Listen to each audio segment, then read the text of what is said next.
Урматтуу кыргыз элим, саламатсыздарбы, урматтуу кеңештин депутаттары.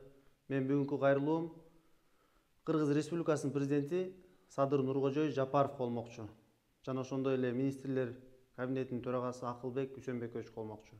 Өлкө башы Садыр Нуркожой Жапаров, мен Дүйшүналиев Болотбек Токтогул шаардык кеңешинин бүгүн сессиясынан борбордук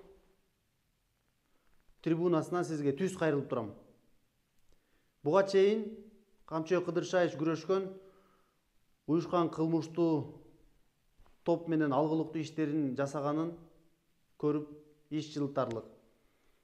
Бирок мен сиздерге баса белгилеп айткым келет. Дал ошол уюшкан кылмыштуу топтун 40%-ын Токтогул районунун жигиттери түзөт десем жаңылышпайм. Көбүн эсе Токтогул шаарынан.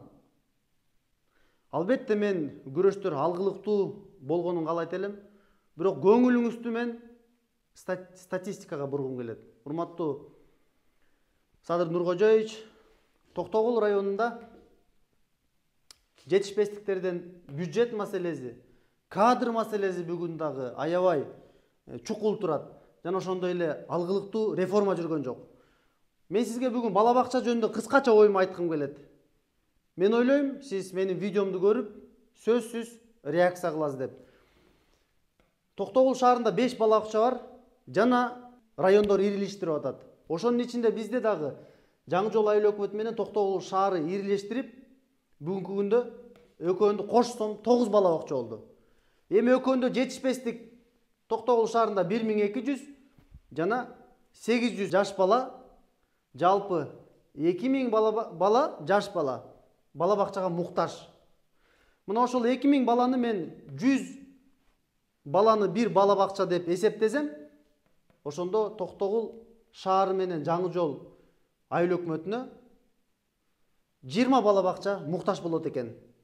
Аны бүгүнкү күндө биз бала бакча курган мэрия катары биздин практикабызда бир бала бакча 100 орундукка 35 миллионду түзөт экен. Жалпы көбөйтүп көрсөм 20 бала бакча 700 миллион сомду чапчыйт экен. Долларга чаксам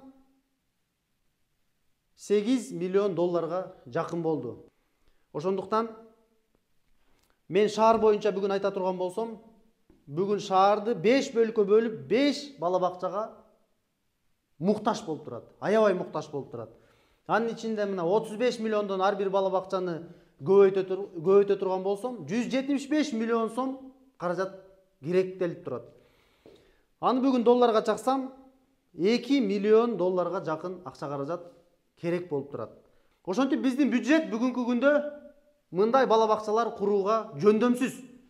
Эми район боюнча бүгүн Токтогул районун өзүңүз билесиз.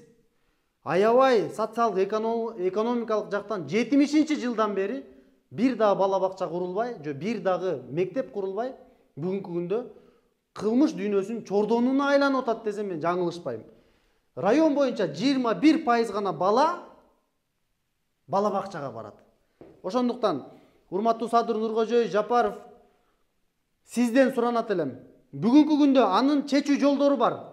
1995-жылы Акаев кабыл алган указдын негизинде приватизацияга өтүп кеткен, же болбосо аукцион менен өтүп кеткен бала бакчаларды артка кайруу мүмкүнчүлүгү бар. Бүгүнкү күндө Токтогул шаарында мынакей 3 орундукту мен белгилеп койдум. Сүйүналиев 73 дарегинде, Кыргызстан көчөсүндө жана ошондой эле Госрегистр мамлекеттик мекемеси дагы илгери бала бакча болчу. Андан сырткары муктаждыкты толук жоюу үчүн дагы 2 бала бакча курула турган болсо, биздин шаарыбыз толук бала бакча менен камсыз болот. Албетте бул келечек деп айтат элем. Ошондуктан Сүйүналиев көчөсүндө биздин коллегабыз Аблезов мырза буга чейин мен видео көзөмөлдөр менен өзүмдүн иликтөөлөрүмдү кылып кайрылгам коомчулукка. Мына ошолор бүгүнкү күндө жөн эле үйдө турак жай катары колдонуп жашап жатат. Ошондуктан урматтуу президент, 3000 окуучу үчүн 3 адамдын, же болбосо 3 үй бүлөнүн тагдыры бийик болбош керек. Мен сизге чын жүрөгүмөн ишенем. Жана бул маселени өз көзөмөлүңүзгө алып чечип бересиз деген толук ишеничим бар. Ал эми ушу менен улай эле мен Токтогул шаарынын тургундарына, кыргыз элине баарына кайрылам. Келиңиздер. Мына ушундай маселелерди биз чогуу, биргеликте, ынтымакта чечпесек, чечүү жолу өтө кыйын. Өзүңүздөр көргөндөй мына 8 миллион долларды табыш биздин бюджетке оор келет. Аман болуңуздар, сак болуңуздар. Көрүшкөнчө.